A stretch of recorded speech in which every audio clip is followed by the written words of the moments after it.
Okay, I think we're live. I think we are. 4 minutes late. I apologize. Thank you to my beautiful wife for her technical assistance. We are here in the Gretsch Afternoon Drum Break Studios. I am your host, Neil LaFortune. Thank you so much for joining us and for your patience. This is episode 31 of the Gretsch Afternoon Drum Break, and I am excited to have my guest, Mr. Marshall Richardson, originally from Memphis, Tennessee. Had some good education at the University of North Texas, and we're going to talk about that. Moved to Nashville in 2000, and I am excited to learn about his journey here. I'm going to send her to join me on this. I switched devices here, so let's see how that is. And hey! Hey, what's happening? Well, we had some technical glitches on this end, which is a first. That's never happened here. So, but we have a lot of kids living at home, so I think the bandwidth has been sucked up. How are you doing? I'm doing well. I've got the same thing going on. I've got 2 kids doing virtual school, and my wife is also a band director teaching virtually from home. So we're like an internet cafe over here. Oh, amazing. Wow. Yeah. And look at that. Beautiful. So this is in your studio in the house, is it? Yeah. I'm sitting at Command Central here at my workstation behind the kit. Yeah. That's awesome. And This is the spot. That's amazing. Thank you so much for taking some time and talking Gretsch drums and talking about your career and where things have gone from the very beginning to where you are now, and we're gonna get right into the nitty-gritty. Let's talk about, how old were you when you started to play? When did music enter your life? Well, let's see. I have a pretty typical, probably American kid drummer story. I think I got my first drum right before I started 5th grade band. It's a middle school band here. I went through all the band programs, but a neighbor friend, 1 year older than me, I got a little preview of him getting into drumming. So I got a little bit of a head start before I started the band program. But yeah, started, I guess, 5th grade and did middle school band, and simultaneously also started drum lessons pretty much right away on drum kit. Yeah. Wow, what a great age to start. And that's a story that I hear where a lot of drummers are starting at a young age, at a great age, really, when they're old enough to concentrate for more than 30 seconds, and you absorb the material. So, and that's awesome. I have several drum students who are that age, and it's a wonderful, wonderful time. So you learned to read, and what did you learn at the drum lessons in conjunction with the band program? Oh gosh, so I'm still friends with my first drum teacher. He actually lives right around the corner from me, and he's still teaching a lot. This was in Memphis, but now we're both in Nashville, and I actually I'll grab it. This is my first drum lesson folder that I came across. I was subbing his lessons for a bit, and I came across my original lesson notebook. So I can actually show you the exact answer to your question. Oh, that's awesome. Got me, learning my whole notes and half notes, all that good stuff. Time signatures. This is the pages have actually started to yellow. Let me look. Let's see. 89. It would have been late 1988. So, let's see. November, looks like about October, what did I say, 88? Yeah, that's where it started. I've got documented proof of the official start right there. That is amazing. Now, were you into music as well, or was it just something that you kind of did, or do you like popular music outside of what you were doing at school? Absolutely, yeah. So my family barely played the radio, but I listened to the radio, nonstop. We had a great classic rock station in Memphis, and so I was hearing Led Zeppelin and the Police. But also in Memphis, you would hear some Al Green on the same station. I was obsessed with Al Green, John Bonham, the Police, and we heard some Rush too. So Neil Peart, the obligatory. You're a 12-year-old drummer. If you don't like Neil Peart, there's something wrong with you. But That's awesome. yeah. So I think there's an interesting mix of things that hit your ear when you're in Memphis, because you got the classic rock station, you got the kind of history of Memphis music with the Elvis, Johnny Cash done studio stuff, as well as like the Stax and high record stuff. And if you dig a little deeper, you get into like Big Star and the power pop stuff that happened at Ardent, which was more of a kind of high tech studio. Wow. So there was a lot of cool stuff. I forget where that question started. No, that's amazing though. Those are great influences, and it sounds like quite the melting pot of musical styles, all the way, as you said, from the Elvis and Johnny Cash and that kind of stuff, to listen to bands like the Police and Rush. Police and Rush were really huge up here. Oh yeah. And I think you had to be more of a certain age to be into the Stax kind of thing, or the soul R&B kind of thing, which I got into in my 20s. Right. And then once, that stuff hit me like a ton of bricks. Yeah. That's awesome. Yeah. Now, what did you have for a first drum kit? My first drum kit was a Presswood Pearl Export kit that my dad bought out of a woodwind and brasswind catalog, actually.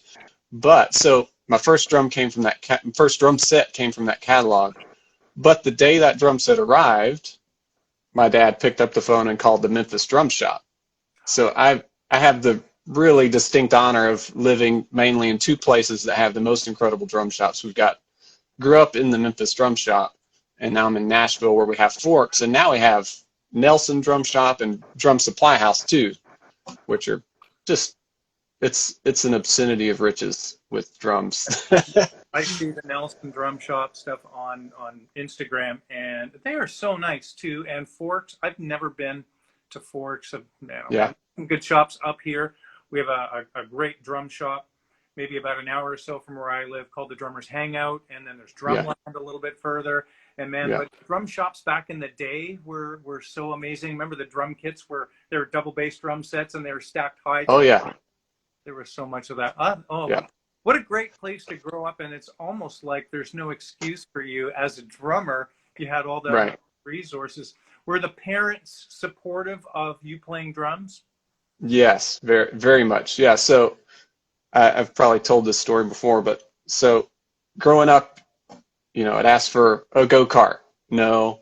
Can I have a mini bike? No. Can I have a trampoline? No. All these no's. So I approached them with the drum set question the same way, and they're like, okay. And they got me a drum set, which is up in my bedroom. I played all the time. Parents never complained. Neighbors never complained. I don't know how any of them did it, but yeah, very fortunate that way. Very supportive. That's fun. Bought me lessons right away. Took lessons almost all the way through high school. Yes, it was great. A lot of drumming going on. As far as musical playing outside of school, when did that happen? Right. What kind of material was that? The first time playing drum set in a group, aside from like little jazz band concerts, which we called it jazz band, but in the schools I went to, the focus was marching band. Right. With a side serving of concert band, which was just really something to do until you could get back around to marching band. And every couple of years we'd have a quotes jazz band that it was backbeat music. It wasn't like big band music. But so I did some drum set playing with those bands, but then around 15, I had the first kind of real kind of original rock band that actually did a couple gigs. So 15. I remember going when I got my lessons, when I got my license, I was right at 16. I remember taking my mom's station wagon full of drums to an actual gig at a club.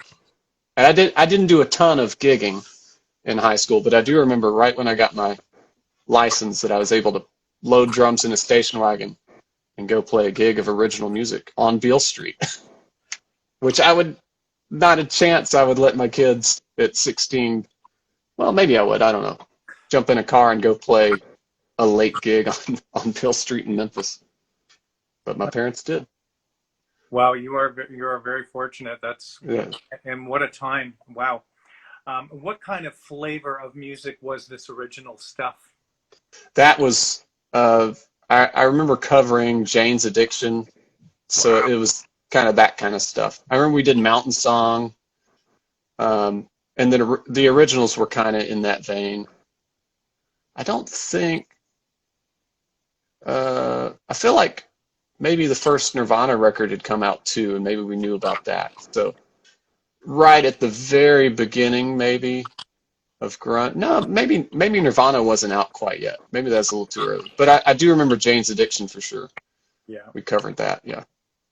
I'm trying to think of any other covers we did. It was mostly originals. But That's around 90, around 89, 90, something like that. let's see. I was born in '76, and I was 16. So it was 10 and 86. So Okay. Wow. let's do that math. So 92. Yeah. You're a young fella. This is good. So you kind of grew up. My hair is older than I am, so it's confusing. I'm lucky the other way. I'm telling you. And I'm blessed. I'm waiting for it to turn. We're about to have a grandchild in March, so I'm sure Amazing. it will turn then. That's for sure. Yeah. But so you kind of grew up in between the '80s stuff and were playing before the grunge stuff was. Because there's Yeah, I think. a few years older than me and my age that really liked it, and that didn't do anything for me at that point. But I Yeah. loved the prog rock and the Police and things like that. So you Yeah. were playing. How did you decide to go to University of North Texas, one of the Right. best schools in the world, if you're going to be a drummer because of who they have there, and the programs are just legendary. Yeah, it was really great. I guess I felt like the one responsible thing I could do being a drummer. It's like you're going to be a drummer, which is like, that's kind of a hard thing to do. But it seemed responsible to go to the best school I could possibly go to for that. And I guess I think I knew at that point that like Greg Bissonette had gone there, and he looked like a role model of somebody with a career, you know. I never imagined like being a rock star in a band.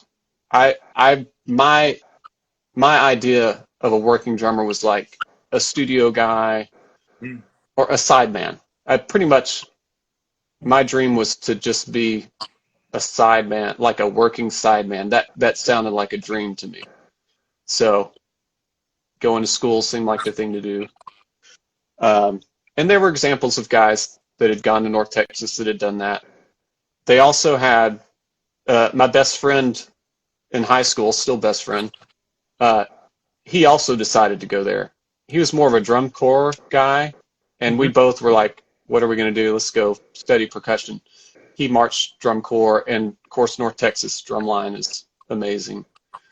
And we had a strong rudimental program at our high school, but I wasn't necessarily a drum corps guy, although I kind of got it and had friends that were into it. So that side of it appealed to me too.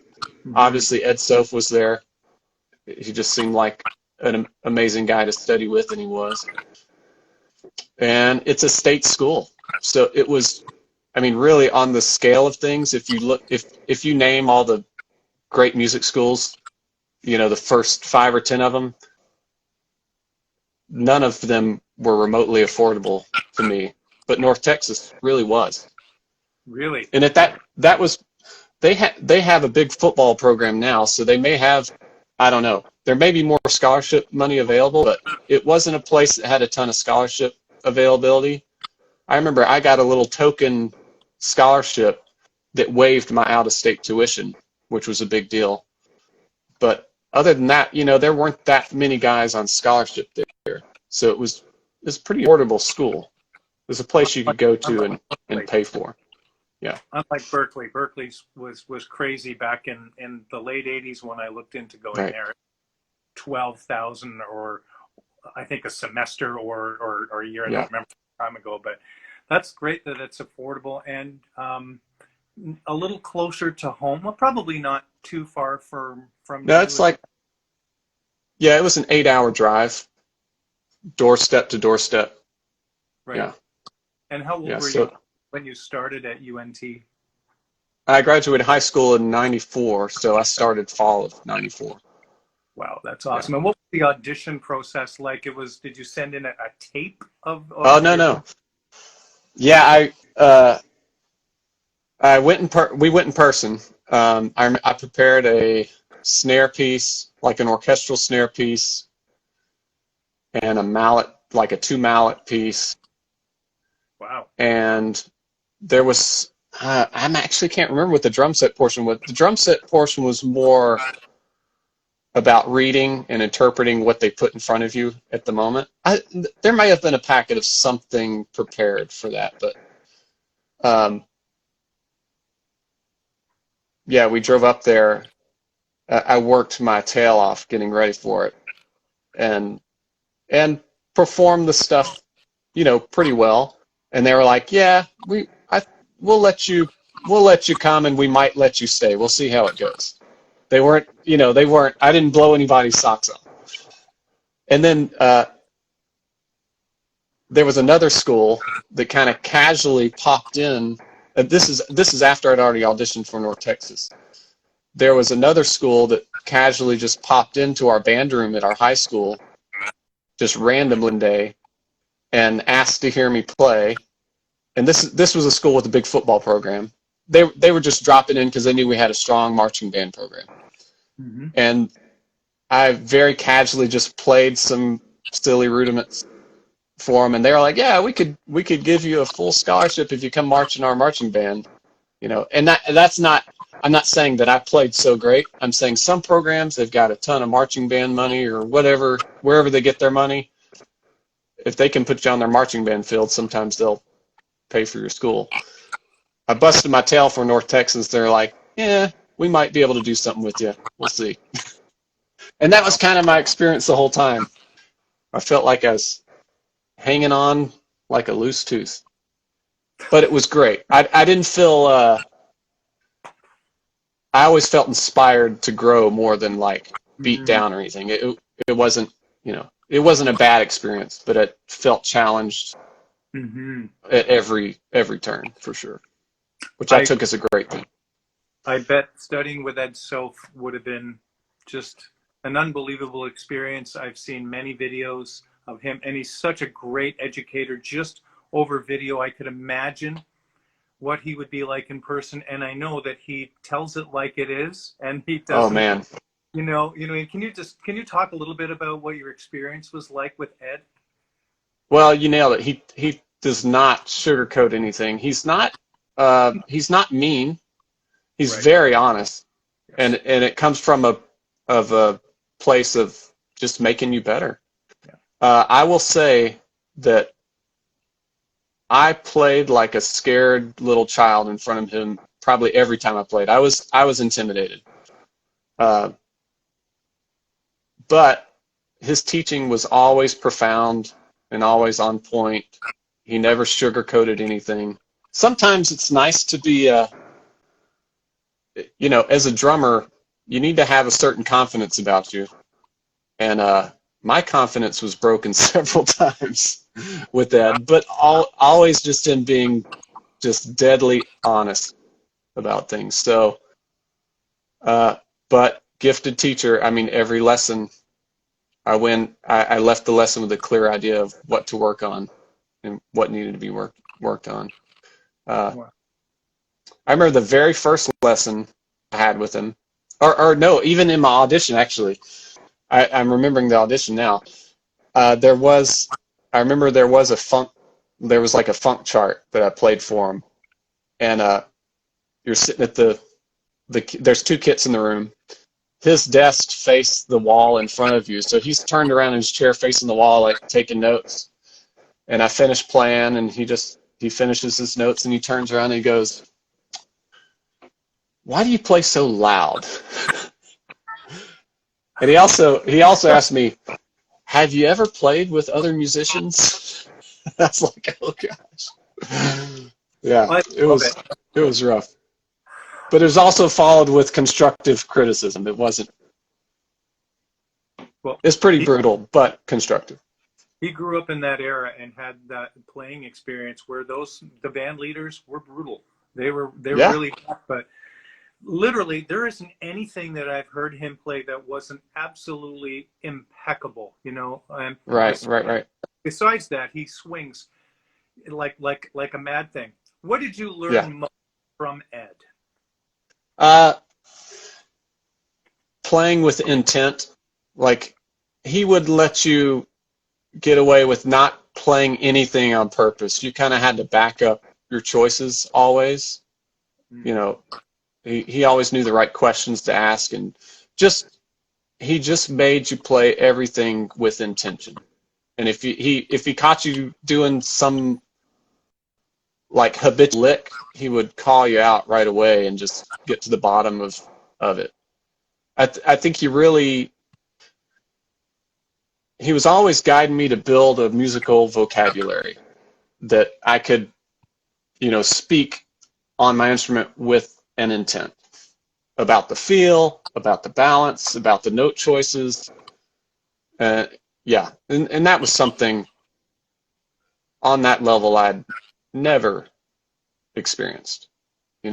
There's a certain amount of playing drums. You can get really far just on the craft of drums, like getting your independents together and playing, just coordination and independence. And you could work through 100 books and be a good drummer and be a useless musician. Oh, And wow. That's and great. if you've studied, I was very dedicated drummer, but all the way up to getting to college. And I could play some smooth stuff and could play out of 15 advanced books, but it did not match up with my musicianship. And then you figure out, oh yeah, that's the craft outweighed the art of it. There was a lot of drumming going on, which is cool and fun, and still is cool and fun, Yeah. but there wasn't a lot of music coming out of it.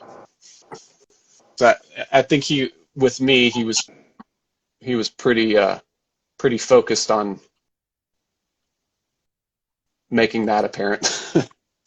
That's great advice because truly, when I go and play or you go and play, you're not Yeah, necessarily playing, at a high skill level or challenging as far as an independent or lick thing, but you have to be a good musician and have big ears and fit into the situation and play yeah, the right things with intention, yeah, and absolutely.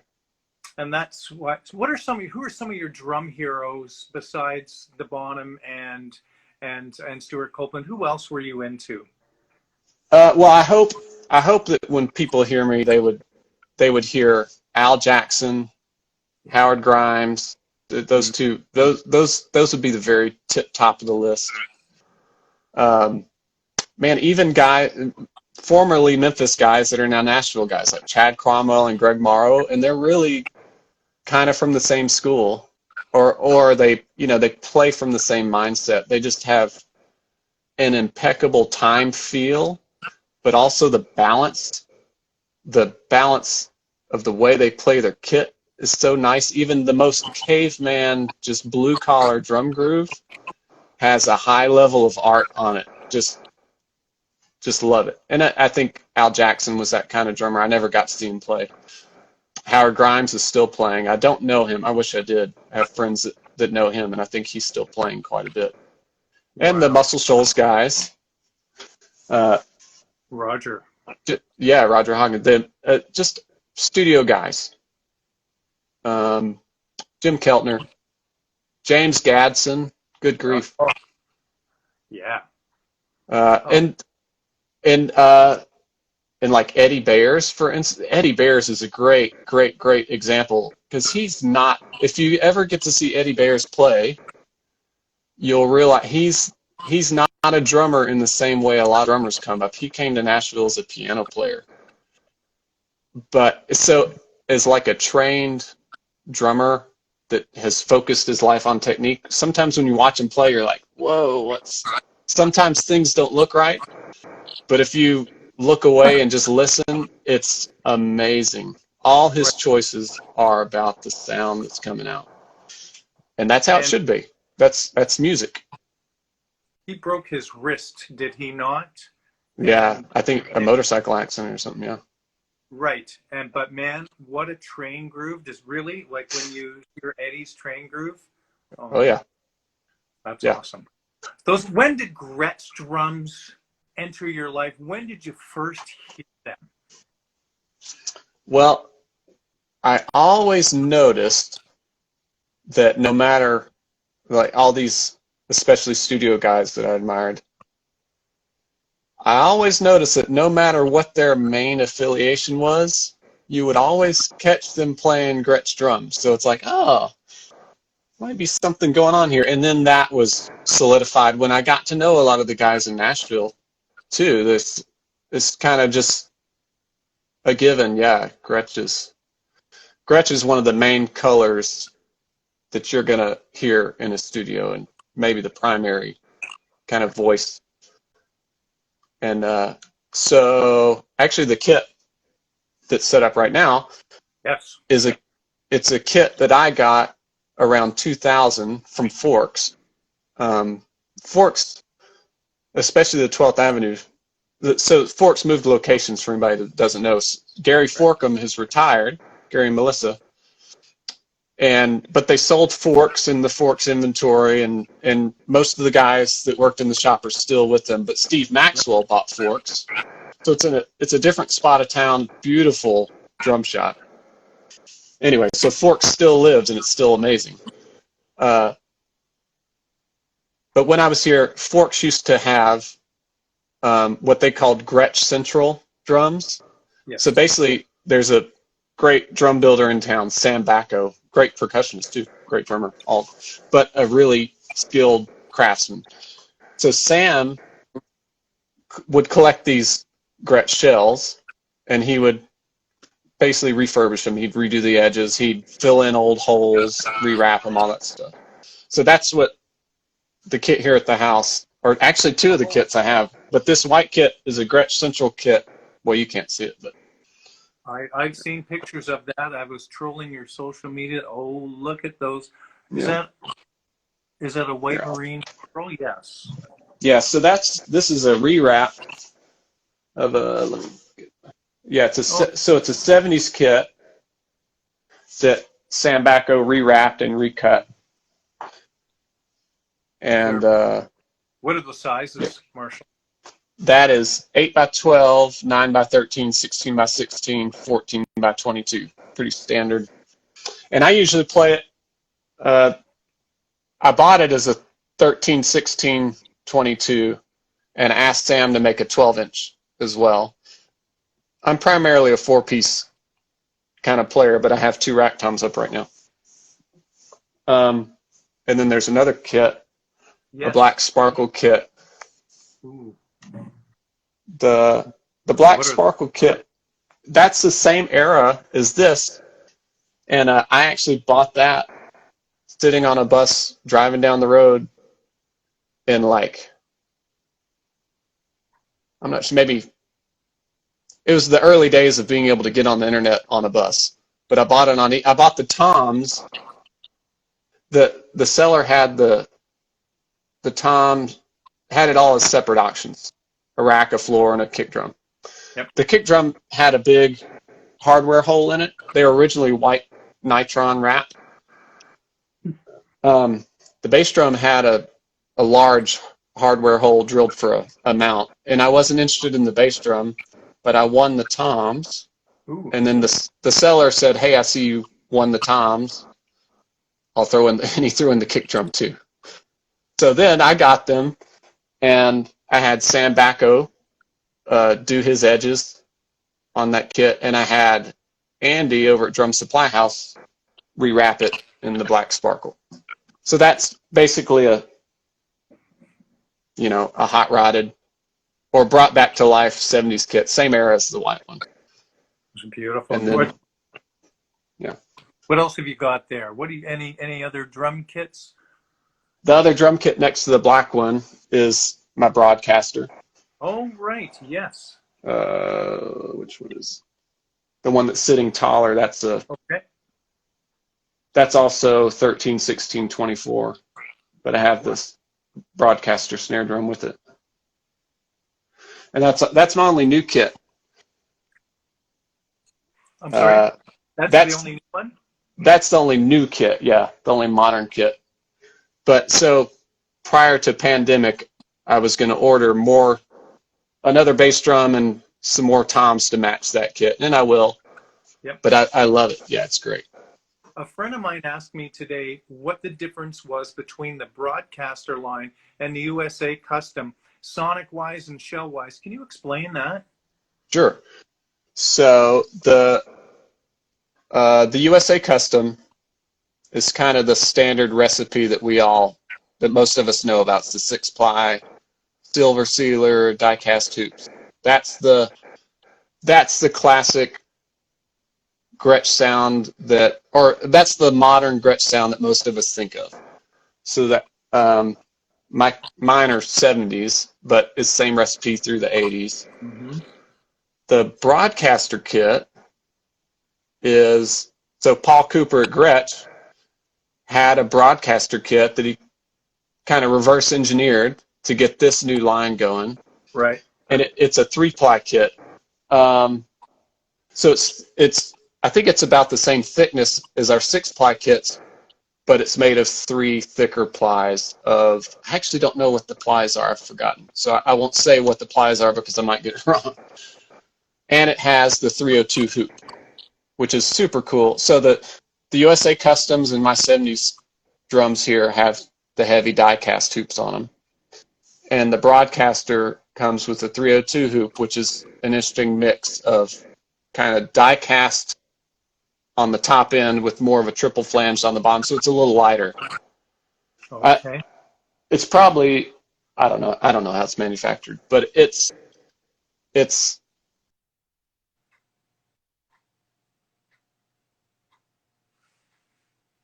ends up a little bit more maybe than the Right. 6-plies. I don't know. To me in kind of my impression is the USA Customs.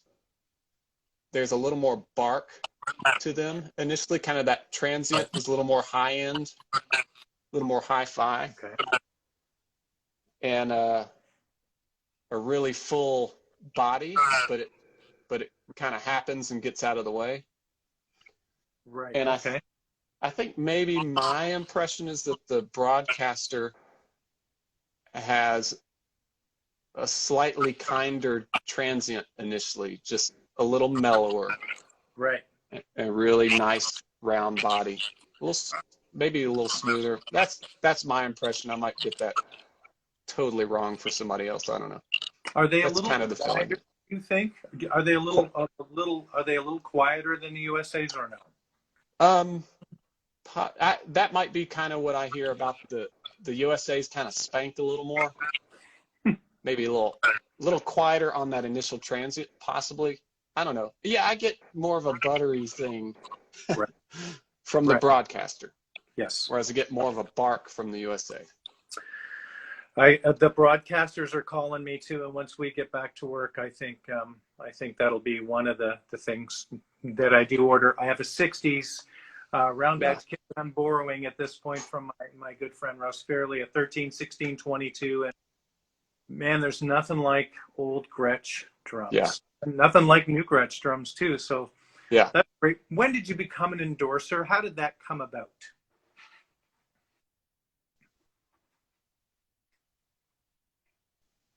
Okay. So I've been playing Gretsch in Nashville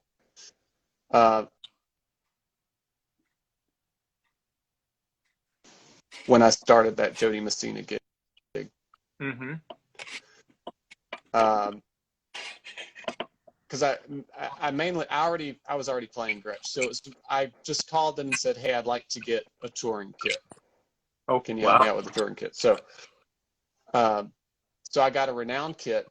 The sole purpose was to be able to leave these at home and have a kit to keep on the trailer. So I got a Renown kit, which is the Renown drums. It seems like a bad business decision because the Renowns are so good.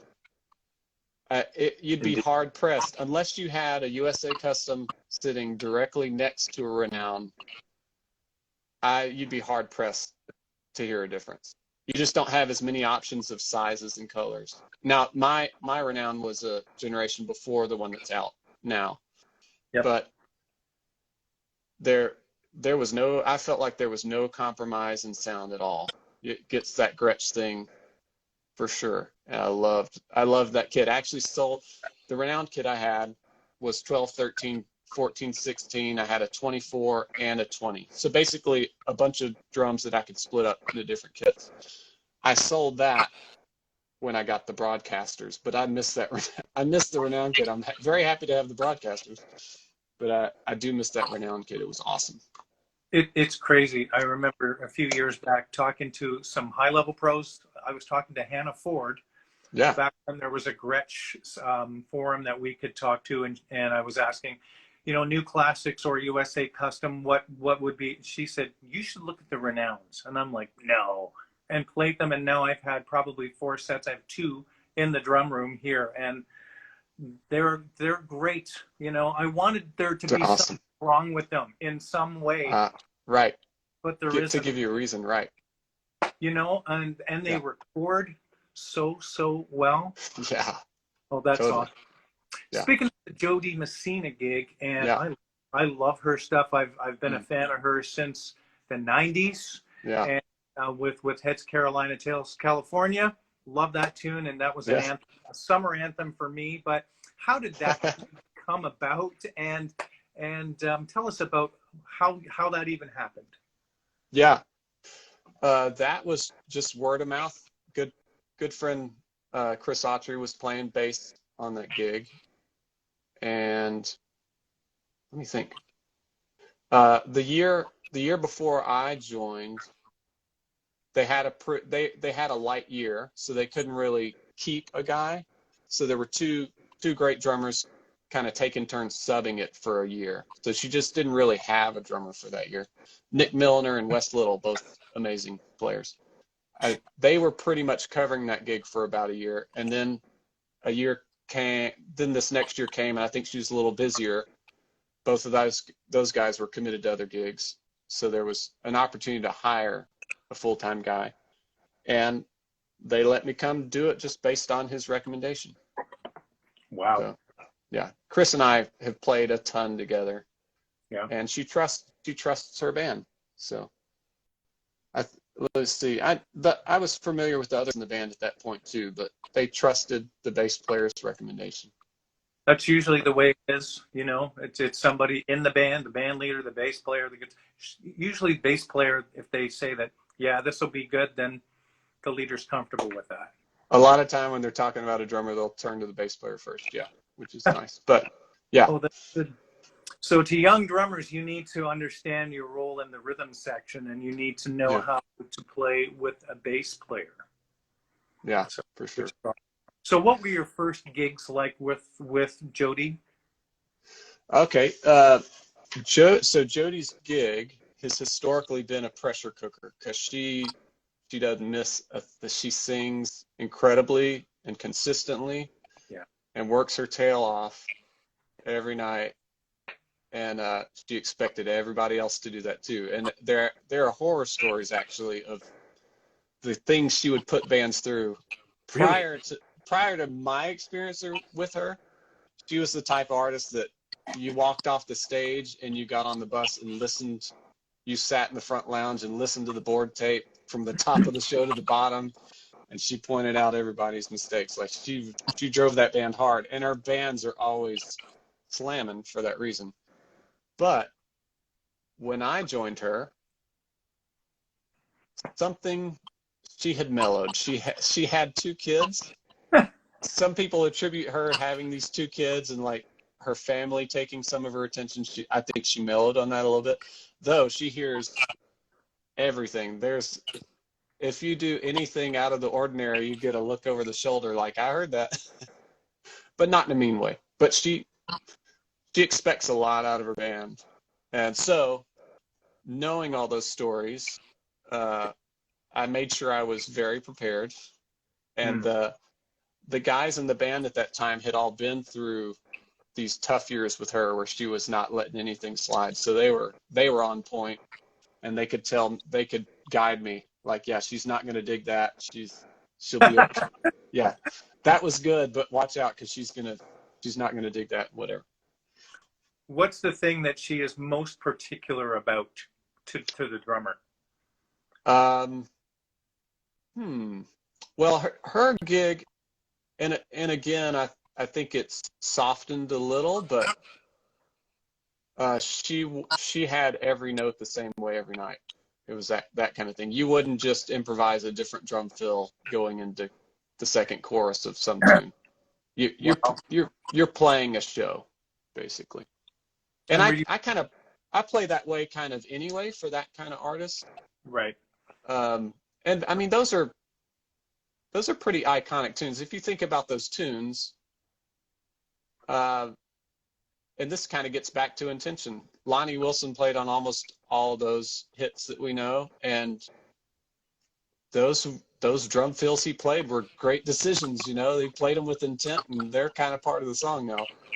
So, but I'll tell you what would get a lot of people, I think, is she's the kind of artist that knows that you hit a crash with your backbeat on bar 3 of the second verse. She knows those things. So she might, something that seems totally irrelevant to you would be important to her, and she'd know where it was. Right. So those are the kind of things that I think would get people. And you were asking was like, when we first started, at that point, that band, Chris Autry that got me on the gig, he was the newest guy in the band, and he had been with her for a couple years by then. But the other guys had been with her for quite a while at that point, and they'd been through a lot of big records, so they knew records and records worth of material. And the other thing she would do would be she'd just drop the needle on some tune you haven't played in 20 shows, and she'd expect it to go flawlessly. So those guys were really trained to be able to jump on everything. So I had a long list of tunes that I had to be prepared to just jump on.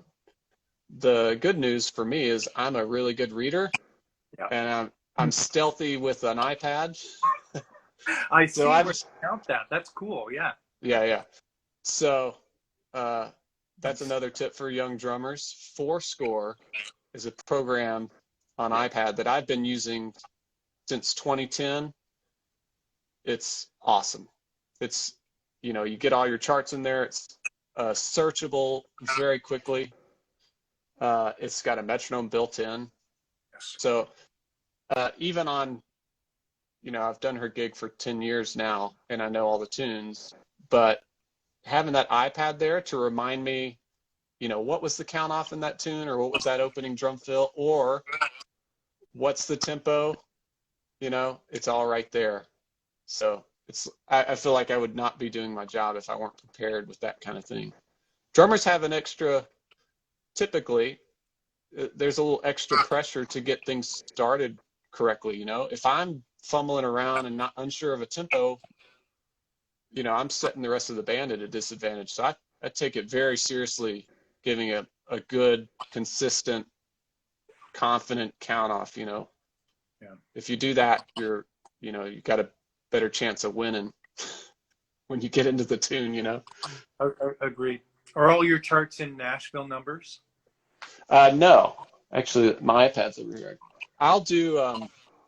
I love having the numbers there, but if I'm charting a tune, I'm not quite fast enough with my ear to get all the numbers down. Yeah. So I typically, if I'm writing my own chart, I'll just write slashes for bars or ones for bars or whatever, and dashes for rests and diamond. I'll use all the normal Nashville stuff, but I might not get all the numbers on the first pass. So if I'm writing it myself, I usually don't bother trying to get them. I would love to build that skill and be able to do it. When I write a number chart, I wouldn't trust myself to hand it to the bass player. I might get it wrong, you know. But so I'll write that style of chart for sure. I think it's a really musical way to get your roadmap down and get the vital information, but not too much. I don't want to sound like I'm reading a concert band chart playing drum set. I want to feel like I'm playing a tune. I want a big picture. I want tempo, style, signature grooves. If there's some signature fill that has to be in there, I'll write that down. Things like that. I think it helps me get my head around it. And we're talking about popular songs that are, you know, a gig like Jo Dee's, it's basically a cover band. She just happens to be the artist that made the songs famous. You know, they're not there to see me. You know, very few people are there to see me. You know, they're here. Well, yeah, like I'd be there to check out Neil's cool drums and all that stuff. But you know, it's a Jo Dee Messina show. My job is to make the drums go off without a hitch, make the band feel good. You're right. We do have a lot of responsibility counting tunes off. Are you running a click at all? Yeah, that gig is on a click. We're not sending tracks out or anything, but we're on a click. And we have 2 tunes we could possibly play that would have some tracks on them. Mm-hmm. In her band, a track would be like a tambourine part and a synth swell. It wouldn't be background vocals or anything. There's nothing on the tracks that we couldn't play a show without the tracks. There's nothing like it's sound effects and icing stuff. But anyway, so I do use a laptop and Ableton Live for my clicks, and I'm sending that to everybody. I love the interface of using Ableton Live because what I'll do is I'll set, if anybody's familiar with Ableton, and I know like the first 10% of how Ableton works. I'm actually a Pro Tools guy. I know Pro Tools pretty well, but I know the like first 10% of what Ableton will do, and it works really well for live shows. I'll set my each scene is a song. Okay. If you're familiar with Ableton, it's scenes running horizontally. And then I'll map, those are basically just clicks in my case. Yeah. I'll like make a track of shaker and a track of drum machine, you know, quarter note clicks or whatever. Okay. And then I'll map those scenes to different keys on my laptop, which represent different songs. So for instance, if she calls Heads Carolina, I know that if I hit the 1 key on my laptop, that click's going to start. So I don't have to say heads, it's this BPM, type that BPM in, go. I just go heads, hit 1, and we're going. That's and great. I like mapping it to the keyboard because on her gig, there's, you know, any given year there might be 60 tunes she might call, so they're all mapped out on different keys on my laptop. So it's been really handy that way. That's amazing. Wow. Who would have thought that we would get to this stage? You don't just really bring a drum set anymore, and you know you've got in-ears. You're running in-ears, right. Of course. You've got not only do you know how to play, but you've got the responsibility. At least you're not doing everything that Jim Riley does with Rascal Flatts with. Right. Oh yeah. But he loves that responsibility, I tell you, and he does have a wonderful Nashville number system book. I'm sure you know all about that. Yeah. I've gotten through the first few tunes, and I'm like, I need to go back to the piano and learn more about the theory, and because I couldn't tell you certain intervals. But I really do like Nashville numbers after having a little bit of experience with it. It does give you that great bird's eye view, and recommend it to every drummer. Check it out because it's definitely. You're 100% right when you said about not reading a concert band piece or sounding like that you're reading. You get to play, but you know where you're going, which is great. Yeah. You get a snapshot of what's going on, and it's all you know, generally popular tunes. So you've got like 8-bar verse, 8-bar chorus, whatever, you know. So it's good to see those chunks. You don't need to account for every beat of every bar. Feel it in a bigger chunk. comes out more musically, I think, that way too. Yeah, agreed. Because it's labor intensive, and I'm stressed out sometimes after reading a whole night of, especially if it's with a new band. I'm counting bars at first more Right, than, right, right. to make sure that I'm playing correctly, and that's For sure. amazing. What advice would you give someone wanting to move to Nashville? Oh man. Stay home. No, no. Come on. Yeah, it's changed so much Yeah. since I came here. Um, this might be advice for anybody embarking on a career in music. Uh, well, go where there's music being made, Nashville or I guess LA and New York, but Nashville, we're like we were, I don't know if we are anymore, one of the few places that is relatively affordable, though that's changing. Yeah. It may have already changed. Yeah. And we still have studios, though that's changing a little bit too. But we still have big format studios, which is nice. I hope we can appreciate that and keep it. Um, Live within your means.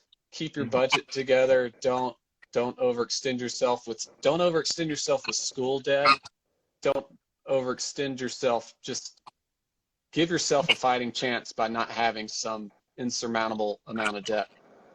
I feel really fortunate that I went to a school that was paid for or could easily be paid off in a reasonable amount of time. Yeah. I got here early enough. I was able to buy a house. That changed everything for me. Like when I first got to Nashville, just for example, my roommate and I would rent houses. It was like $800 a month. Now I'm not even sure. I mean, a cheap house right now would be $2,000 probably a month. Yeah. It's like I can't imagine a working drummer coming to town and doing that. If you're new to town, there's no shame in getting a job. Shoot, if you're old to town at this point, there's no shame in getting a job, like a day gig. Yeah, I think not having debt is the first big thing. That's Especially, great. I mean, look where we are now. I mean, I've lost basically an entire year of work and maybe more, but we're scraping by because I don't have a crazy overhead. But musically,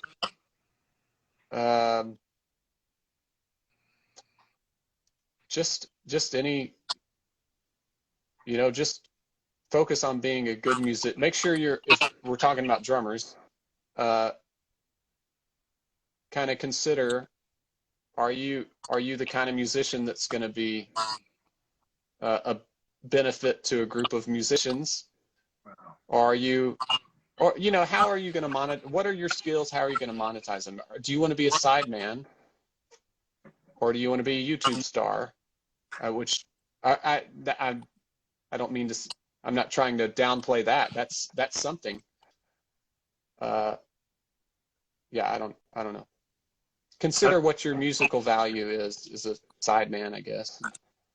These are really, really great insights. I was writing these down because I've had 30 previous guests, and everybody gives me a different answer, and they're very similar. But I'm not sure that I remember anybody speaking about keeping your debt low, which is really smart. And I'm glad we're in the same boat here. I'm able to teach at home, but I had probably 100 gigs blown out this year, figuring, okay, what am I going to do? So I started teaching back here, which is good.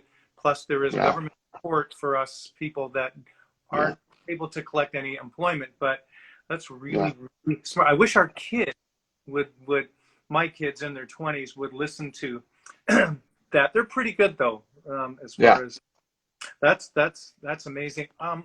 Describe a typical. We have maybe 5 minutes or so. Okay. What a typical month would be like for when you were. I'm saying a month because I know it can vary. I don't want to say week, but a month when we were working. Let's pretend. So flashback a year ago. What was last November or the fall like for you? Well, in general, you mentioned November. In general, Nashville, if you have a touring gig, especially, unless you have a Christmas gig, towards the end of November, all the way through February, you might have no gigs unless you get on a Christmas tour or something like that. But a lot of touring musicians just plan on not having touring income in the, late November through February, because the touring season here doesn't start kicking up till late March or something. Wow. I think my situation is unique because the artists that I've toured with I call them legacy artists. They've already had their big records, and they can kind of tour in perpetuity based on past success. We're not out 200 dates supporting a new record. We're doing like 40 shows a year. There have been years with Jo Dee where I've done 30 shows a year with Jo Dee. Wow. So back to the typical month for me. In a month where we're touring with Jo Dee, I might do 4 or 5 shows with her, 1 or 2 a weekend. So I'm here during the week. There have been times where I've taught private lessons, so I might, Tuesday, Wednesday, I might be teaching 5 or 6 lessons a day. I've got my overdub studio. So when I've been busier, I might do 2 or 3 songs a week for somebody if I'm busy. It's not, most guys aren't cranking them out over and over. And that's kind of getting shuffled too. A lot of major records are getting made in home studios like this, just overdubbing and passing around. When I first had this studio, I was one of the first guys, I think, in town that had kind of built out a studio. But there was so much happening in real studios that you didn't end up somewhere like here unless it was like a songwriter demo or a really, really low budget kind of thing, or an out of town client, But now it's you got to have pro level stuff in here. You got to have the right mics and the right pre's, because everybody can get the consumer grade stuff, which is also really, really good right now. All the recording gear is so good. There's so many good, inexpensive mics. So everybody should jump in on that for sure. So we're talking about typical week, and I might do 1 or 2 live gigs a week. I don't play a lot of live gigs in Nashville because there's most of them are not for good money. So usually if I'm doing a gig in town, it's more because I love the music or I'm supporting something that I love, and you're getting paid something.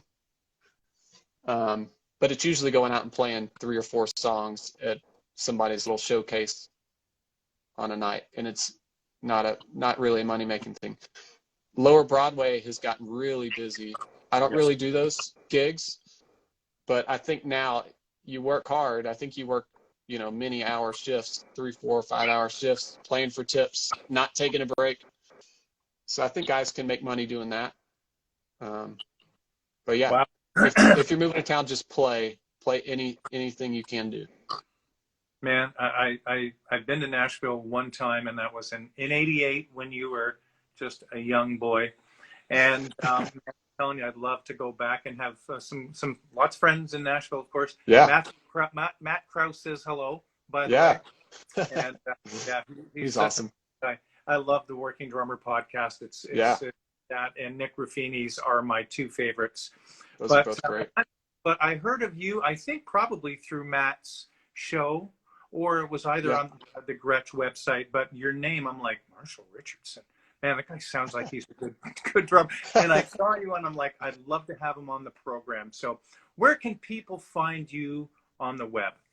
Instagram, and I have a YouTube page. I may try to get that going a little more. But yeah, probably Instagram and YouTube. I'm on Facebook. There's not a lot going on any of those. I probably am on Instagram more than anything. And yeah. Fantastic. Yeah, Instagram's pretty cool. Marshall, I want to thank you for your time. Great nuggets of wisdom, and I encourage. I'm going to post this on the Gretsch Afternoon Drum Break, a link on that Facebook page, as well as Gretsch Afternoon Drum Break YouTube channel. Yeah, I've been there. In that, and it's been a pleasure talking to you and getting to know you a little bit. And man, my pleasure. So much, and I wish you all the best, and hope that we get playing again. And I hope to you in person at some Yeah, point. absolutely. Man, I appreciate you asking me to do this. My honor. Thank you. You take care, everyone. We will see you next week for another great Gretsch guest. Take care, everyone. See ya. You're welcome.